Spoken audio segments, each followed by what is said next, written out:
Assalamualaikum dan salam sejahtera. Malam ini satu lagi malam penting buat negara kita Malaysia.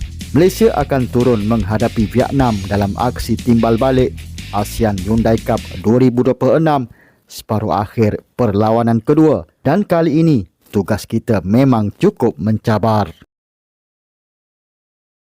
Selepas keputusan perlawanan pertama agak mengecewakan, kini Malaysia datang ke Vietnam dengan satu misi, memburu gol awal dan berani menyerang. Tapi dalam masa yang sama, jangan terlalu gairah. Kalau kita terlalu awal buka ruang, Vietnam memang cukup bahaya untuk menghukum melalui serangan balas. Jadi bagi aku, 15 hingga 20 minit pertama sangat penting. Malaysia kena tenang, jangan mudah hilang bola dan cuba dapatkan kawalan permainan. Kalau kita boleh dapat gol pertama lebih awal, cerita perlawanan ini boleh berubah. Tekanan akan mula beralih kepada Vietnam dan keyakinan pemain akan meningkat. Satu lagi perkara yang kita nak tengok malam ini ialah penyudah.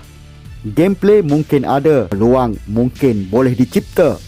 Tapi bila peluang datang depan pintu gol, kita kena habiskan. Dalam perlawanan seperti ini, kita mungkin tidak akan dapat banyak peluang. Jadi satu peluang sangat berharga.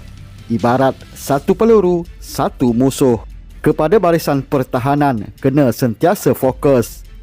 Jangan bagi Vietnam ruang mudah, terutama bila Malaysia kehilangan bola ketika sedang menyerang.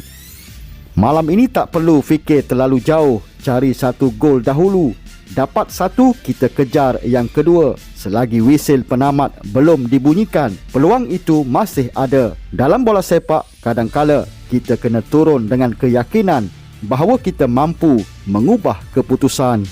Kami tetap menghormati skuad kebangsaan Vietnam ini kerana mereka mempunyai rekod yang sangat baik dan belum tewas dalam lebih 20 perlawanan setakat ini. Jadi dengan semua statistik dan rekod itu, kami tetap bermotivasi dan memiliki keyakinan. Walaupun kami tahu stadium bakal dipenuhi penyokong yang akan memberikan sokongan kepada pasukan Vietnam, kami akan memberikan aksi yang terbaik, membuat persiapan dan menganalisa permainan kami. Pada masa sama, saya rasa kami tidak terlalu tertekan dengan situasi ini, kata Tang Cheng Ho dalam sidang media pra-perlawanan.